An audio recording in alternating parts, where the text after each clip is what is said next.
El siguiente bloque es presentado por la Iglesia Metodista Independiente de Chile. Para la sola gloria de Dios.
Apreciados auditores, sean todos ustedes muy bienvenidos a nuestra edición de hoy, a nuestros breves 30 minutos, en que estaremos compartiendo sustanciosos contenidos fundados en la palabra de Dios, que nos harán meditar sobre cuestiones absolutamente presentes, principalmente para aquellos que son padres y abuelos.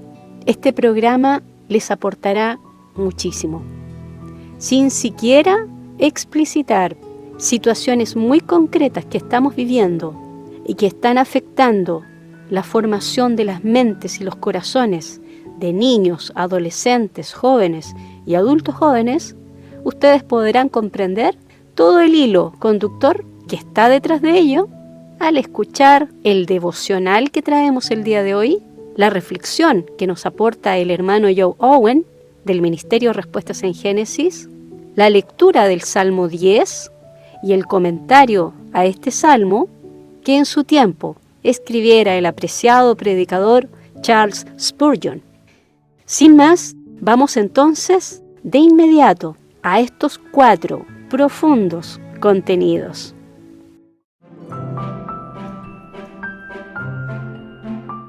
Selah. Medita en estas palabras. Una producción de la Iglesia Metodista Independiente en Chile.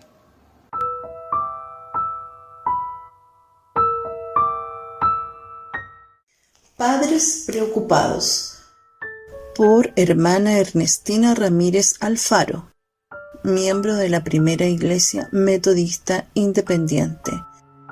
Lectura bíblica, Proverbios 2, del 1 al 6.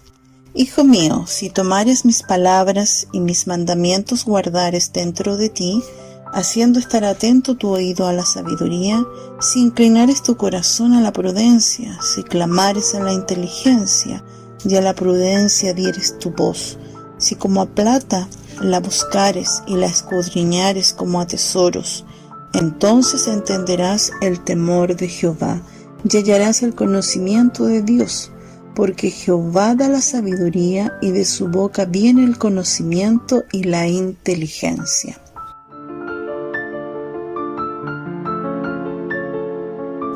Texto bíblico. Corrige a tu hijo y te dará descanso, y dará deleite a tu alma. Proverbios 29, 17. Tenemos un hijo adolescente, nos preocupa mucho su actitud, lo queremos mucho, le damos todo lo que necesita, pero nada le satisface lo suficiente. Es algo tímido, no tiene muchas amistades, se siente algo solo e incomprendido. Su conducta nos tiene desorientados. Estas son las quejas de padres preocupados. ¿Qué hacer ante estos síntomas normales de la adolescencia? Padres, los hijos necesitan de sus pares, necesitan extenderse, identificándose con su grupo etario. No les bastan las figuras parentales. Los fenómenos grupales son intentos de identificación generacional que contribuyen a fortalecer su yo. Pero debemos cautelar que estos grupos los modelen positivamente. padres deben enseñarles lo que señala Proverbios 1:10. Hijo mío, si los pecadores te quisieren engañar, no consientas.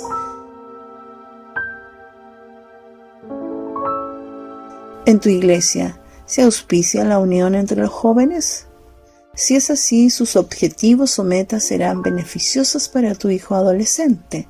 Solo así evitaremos la identificación con otros jóvenes no creyentes, cuya influencia será siempre perjudicial. Oramos. Padre amado, rogamos por nuestros hijos adolescentes, para que tú, Señor, les guíes en todo su caminar y sean temerosos de ti. En el nombre de Jesús. Amén.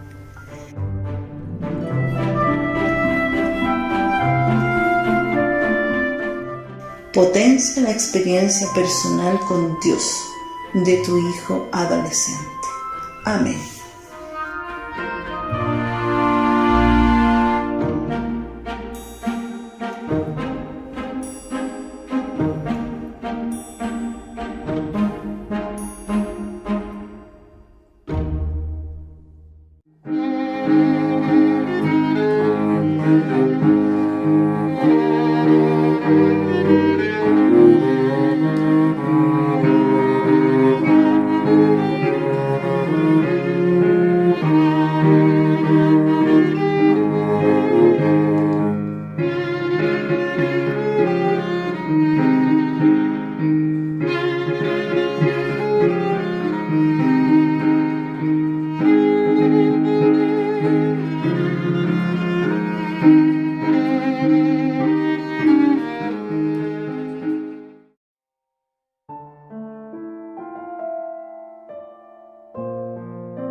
El libro de los Salmos.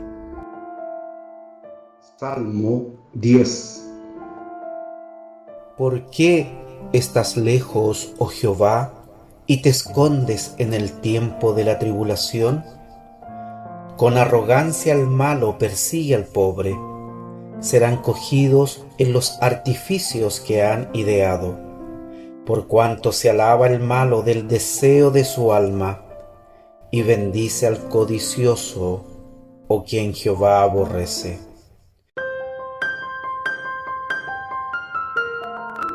El malo, por la altivez de su rostro, no busca a Dios.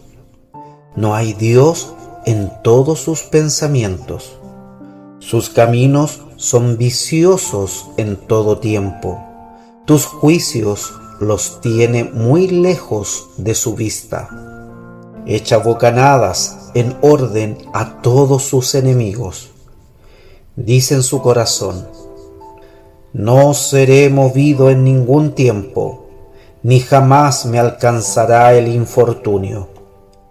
Llena está su boca de maldición y de engaños y fraude. Debajo de su lengua, vejación y maldad. Está en las guaridas de las aldeas. En los escondrijos mata al inocente. Sus ojos están acechando al pobre. Acecha en oculto, como el león desde su cama. Acecha para arrebatar al pobre. Arrebata al pobre trayéndolo a su red. Encógese, agáchase, y caen en sus fuerzas muchos desdichados.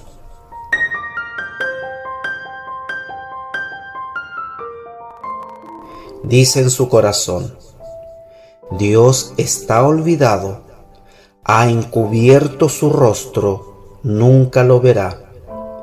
Levántate, oh Jehová Dios, alza tu mano, no te olvides de los pobres. ¿Por qué irrita el malo a Dios? En su corazón ha dicho que no lo inquirirás. Tú lo tienes visto, porque tú miras el trabajo y la vejación para vengarle por tu mano. A ti se acoge el pobre, tú eres el amparo del huérfano.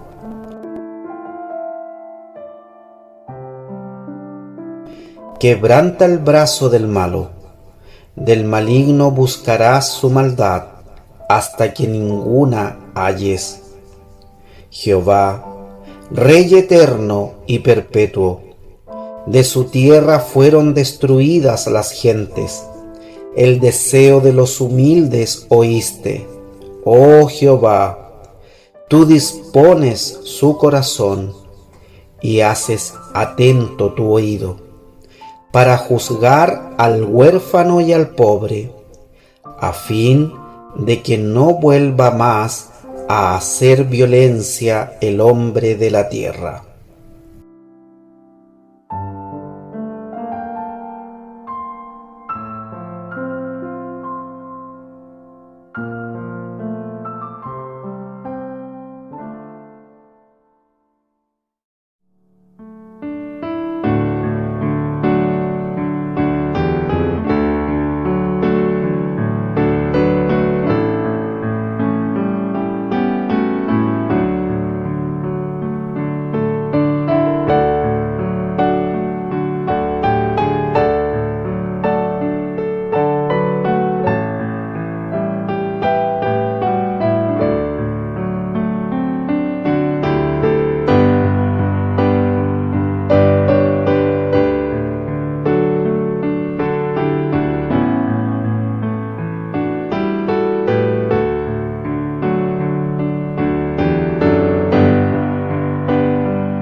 Bienvenidos a Respuestas Hoy.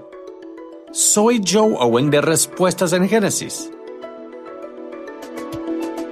¿La muerte antes que el pecado? Génesis nos dice que la creación original de Dios fue buena en gran manera.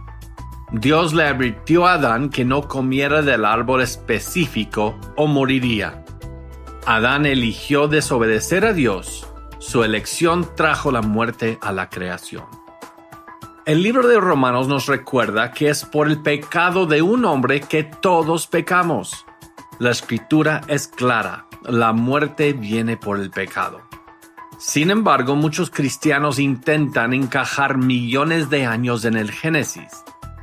Pero eso siempre pone millones de años de muerte antes del pecado. Anteponen el castigo antes del crimen. ¿No necesitamos adaptar una interpretación secular de la evidencia a la Biblia? Cuando comenzamos con la palabra de Dios, podemos confiar plenamente en ella, no solamente el principio, sino el resto de la Biblia. ¿Cuál es la conexión entre nuestro pecado y la muerte de Jesús? ¿Por qué Jesús necesitaba venir y morir? La Escritura deja en claro que la muerte es la pena por el pecado. Fue porque Adán se rebeló literalmente contra Dios que Jesús necesitaba venir y morir una muerte física para pagar por el pecado. Pero si agregamos millones de años de evolución al Génesis, debilitamos o socavamos esta verdad. Mire, millones de años anteponen la muerte al pecado. Y si ese es el caso, la muerte no es la pena por el pecado. Entonces, ¿por qué Jesús necesitaba venir y morir? La muerte es el castigo por el pecado, el resultado del pecado. Y el Evangelio es verdadero porque la historia en Génesis también es cierta. La historicidad de los eventos en Génesis forman el fundamento para el mismo Evangelio. Muchos cristianos no ven ningún problema al agregar millones de años y evolución a la Biblia.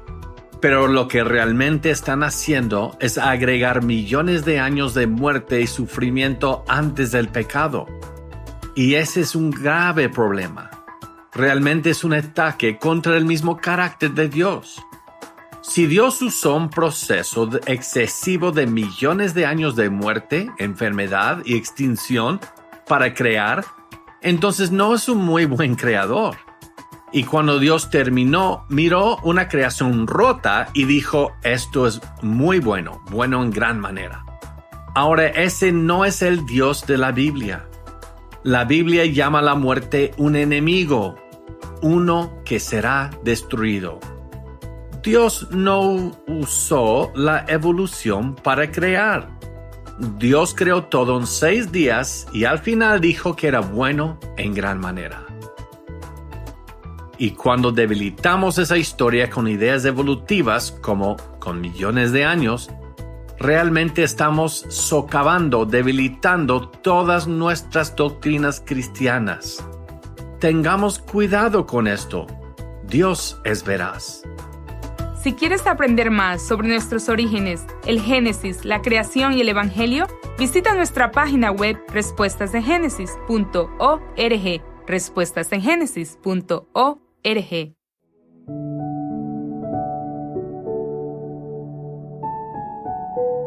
Y en la segunda parte de nuestro programa de hoy estaremos compartiendo un extracto del comentario al Salmo 10 que hiciera en su tiempo el predicador Charles Spurgeon en su conocido libro El Tesoro de David. Le recomendamos poner mucha atención a él porque de ese modo encontrará los finos hilos que ayudan a la comprensión de lo expuesto en la meditación devocional de hoy, que nos hablaba de padres preocupados. En el podcast de hoy de nuestro hermano Joe Owen de Respuestas en Génesis, sobre los ataques al carácter de Dios, al Evangelio de Dios y al socavamiento de la doctrina que experimentamos en manos de los naturalistas y evolucionistas contemporáneos, incluso algunos de ellos que se dicen a sí mismos evangélicos, pero que contradicen verdades escriturales esenciales. Vamos pues al comentario de Spurgeon sobre el Salmo 10, cuya lectura escuchamos en la primera parte de nuestra edición de hoy.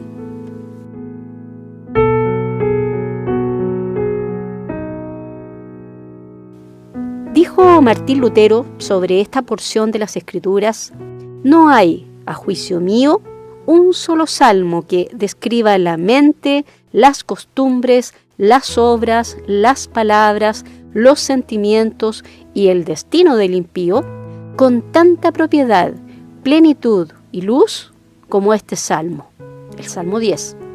Así que, si en algún aspecto no se ha dicho bastante todavía del impío, o si falta todavía algo en los salmos que siguen, podemos hallar aquí una imagen y representación perfecta de la iniquidad.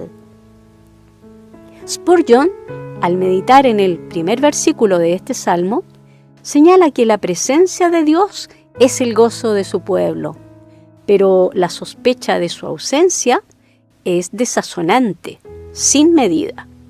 Por tanto, nos dice, recordemos que el Señor está cerca de nosotros. ¿Por qué te escondes en el tiempo de la tribulación? No es la tribulación, sino el que nuestro Padre esconda su faz, lo que nos hiere en lo vivo. Si necesitamos respuesta a la pregunta ¿por qué te escondes?, la hallaremos en el hecho de que hay una necesidad no solo para la prueba, sino para la pesadez del corazón bajo la prueba, como leemos en 1 de Pedro 1:16. Pero, ¿cómo puede ser así si el Señor debería brillar sobre nosotros cuando nos está afligiendo? Si el padre consuela a su hijo cuando le está corrigiendo, ¿de qué serviría la disciplina? Un rostro sonriente y la vara no son compañeros apropiados. Si fuéramos llevados en brazos por Dios al pasar cada corriente, ¿dónde estaría la prueba? ¿Dónde la experiencia que la tribulación tiene por objeto enseñarnos? Lo mismo podrías inquirir por qué el sol no brilla de noche, cuando es seguro que no habría noche si lo hiciera.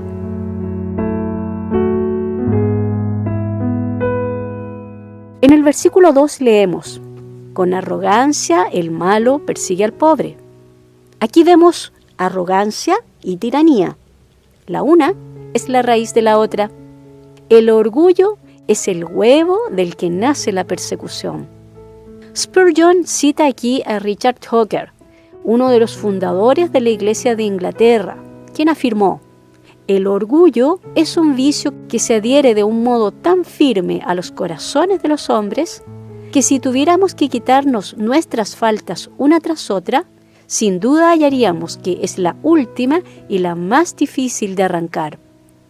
El Salmo afirma que el malo se jacta de los antojos de su alma. La evidencia es plena y concluyente sobre la cuestión del orgullo. Los pecadores jactanciosos son los hombres más despreciables, los peores, especialmente cuando sus inmundos deseos, demasiado inmundos para ser realizados, pasan a ser objeto y tema de sus jactancias. El codicioso bendice, mas Jehová lo desprecia. El codicioso bendice a quien Jehová aborrece. Esto es insolencia, que es orgullo disfrazado. Leemos en el versículo 4, el malo, por la altivez de su rostro, no busca a Dios. El rostro duro como el bronce y el corazón quebrantado nunca van juntos. Son millares los que morirán y serán condenados, y no aceptarán el perdón sobre el hecho único de los méritos y obediencia a Cristo. ¿Cuándo van a estar contentos los hombres con el método de Dios para salvarlos por la sangre del pacto eterno? ¿Vas tú a ser condenado para ser tu propio Salvador? ¿Eres tan orgulloso que no quieres contemplar a Dios? El orgullo de los malvados es la razón principal por la que no buscan el conocimiento de Dios. El orgullo consiste en una exaltada opinión de uno mismo sin base para ello. Por tanto, el orgulloso se siente impaciente ante un rival, aborrece a un superior y no puede tolerar a un amo. Es evidente que no hay nada más penoso para el corazón orgulloso que el pensamiento de un ser como Dios. Una persona orgullosa solo puede considerarlo con sentimientos de temor, aversión y aborrecimiento. En este punto, Spurgeon cita al predicador Edward Payson, quien afirmó: el orgullo hundió a Satanás desde el cielo al infierno, desterró a nuestros primeros padres del paraíso, y de modo similar va a ser la ruina de los que lo sientan. Nos mantiene en la ignorancia de Dios, nos cierra a su favor, nos impide que nos asemejemos a Él. Vigila el orgullo, vigila para que no caigas en él imperceptiblemente, porque es quizá de todos los pecados el más secreto, sutil y solapado.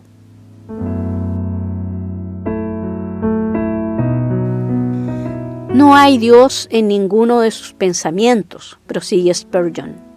Es como decir que entre los montones de paja no hay ningún grano de trigo.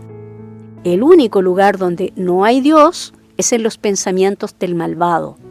Esta es una acusación devastadora, porque allí donde no hay el Dios del cielo, está reinando avasallador el Señor del infierno. Y si Dios no está en nuestros pensamientos nos llevan a la perdición. Continúa el Salmo en los versículos 5 y 6. Sus caminos son viciosos en todo tiempo. Tus juicios los tiene muy lejos de su vista. Echa bocanadas en orden a todos sus enemigos. Dice en su corazón: no seré movido en ningún tiempo, ni jamás me alcanzará el infortunio. El hombre mira hacia arriba, pero no bastante. Habiendo olvidado a Dios, también ha olvidado sus juicios. No es capaz de comprender las cosas de Dios. El hombre también se cree inmutable y omnipotente, porque nunca ha de verse en la adversidad. Aquí vemos una interesante observación del predicador puritano Thomas Brooks. Pompeyo, cuando hubo asaltado en vano una ciudad y no pudo tomarla por la fuerza, se ingenió una estratagema, fingiendo la proposición de un pacto. Les dijo que abandonaría el sitio y haría paz con ellos, con la condición de que dejaran entrar a unos pocos soldados débiles, enfermos y heridos para que los curaran. Ellos dejaron entrar a los soldados, y cuando la ciudad estaba segura, los soldados dejaron entrar al ejército de Pompeyo. Una seguridad carnal establecida va a permitir todo el ejército de los deseos carnales en el alma. Brooks prosigue a propósito de los versículos 8 y 9, diciendo: la opresión hace de los príncipes leones rugientes y a los jueces lobos rapaces. Es un pecado innoble contra la luz de la naturaleza. Ninguna criatura oprime a los de su propia especie. Mira las aves de presa, como las águilas, los buitres, los milanos, y no verás que ataquen nunca a los de su propia especie. Mira las bestias de la selva, como el león, el tigre, el lobo y el oso, y hallarás que son favorables a los de su propia especie. Sin embargo, el hombre, contra lo que es natural, hace presa de otros hombres, como los peces del mar, que se tragan a los que son menores en tamaño.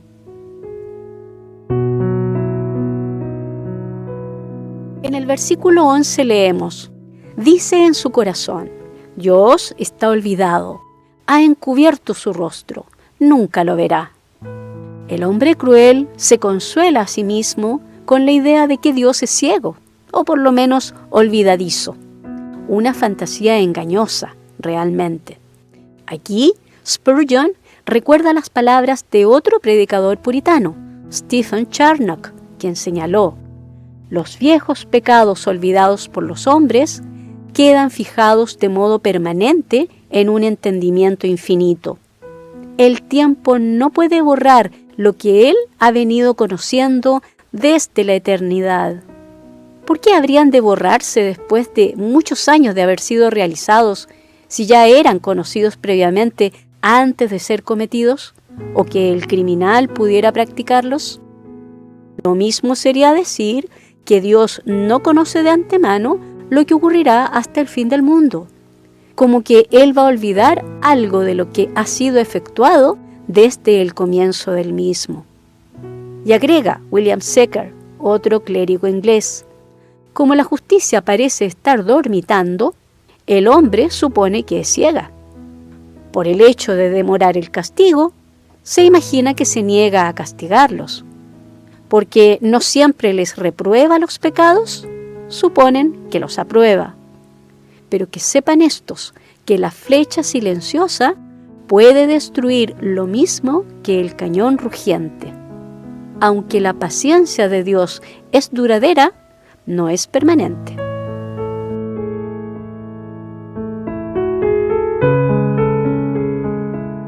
Spurgeon prosigue con el versículo 13. ¿Por qué desprecia el malo a Dios? En este versículo se condensa la descripción de los malos, y el mal de su carácter es diseñado según su fuente, a saber, las ideas ateas con respecto al gobierno del mundo. En su corazón han dicho: tú no lo inquirirás. Si no hubiera infierno para otros, tendría que haberlo para los que niegan la justicia del mismo. ¿Cómo? ¿Crees que Dios no recuerda los pecados que nosotros no tenemos en cuenta? Porque cuando pecamos, sigue apuntándose en la cuenta, y el juez lo anota todo en la tabla de los recuerdos, y su pergamino alcanza el cielo. Pero al momento de su conclusión, el versículo 16 declara: Jehová, Rey eterno y perpetuo, de su tierra fueron destruidas las gentes. Esta confianza y fe han de aparecer al mundo como extrañas e inexplicables. Si la historia es verdadera, es como lo que sus conciudadanos tienen que haber pensado del hombre del cual se dice que la potencia de su visión era tan extraordinaria que podía distinguir bien la flota de los cartagineses entrando en el puerto de Cartago cuando él se hallaba en Sicilia. Un hombre que viera a tal distancia a través del mar podía deleitarse en la visión de lo que los demás no podían ver. Lo mismo la fe que se halla ahora en Sicilia y ve la zarandeada flota entrando con toda seguridad en el puerto deseado, gozando la bendición que está todavía distante, como si ya hubiese llegado. Finalmente, en los versículos 17 y 18 leemos: El deseo de los humildes oíste, oh Jehová. Tú dispones su corazón y haces atento tu oído, para juzgar al huérfano y al pobre, a fin de que no vuelva más a hacer violencia el hombre de la tierra. Hay una clase de omnipotencia en la oración que es el prevalecer en la omnipotencia de Dios. Él soltó cadenas de hierro, como ocurrió con Pablo y Silas en la cárcel. Él abrió puertas de hierro, como ocurrió con Pedro en la cárcel. Él abrió las ventanas del cielo, como experimentó Elías, a continuación de la vergüenza sufrida por los profetas de Baal. Y él desmenuzó los grillos de la muerte cuando resucitó a Lázaro. Concluye Spurgeon, apoyado en una cita del obispo Edward Reynolds: Satanás tiene 3 títulos en las Escrituras que muestran su malignidad contra la Iglesia de Dios. Dragón, para denotar su malicia; serpiente, para denotar su astucia; y león, para denotar su fuerza. Pero ninguno de estos puede resistir y hacer frente a la oración. La mayor malicia de Amán se hunde ante la oración de Esther. El consejo astuto de Aitofel se marchita ante la oración de David. El gran ejército de los etíopes huye como un enjambre de cobardes ante la oración de Asa. Hasta aquí el extracto del comentario del Salmo 10 por el predicador Charles Spurgeon en su libro El Tesoro de David.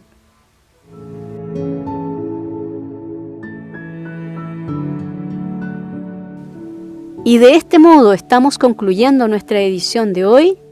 Confiamos en que el Santo Espíritu de Dios haya redarguido nuestros corazones para hacer notar todo aquello que debemos tener presente en nuestras propias acciones y en lo que ocurre en medio de nuestras familias, con nuestros niños, adolescentes y jóvenes.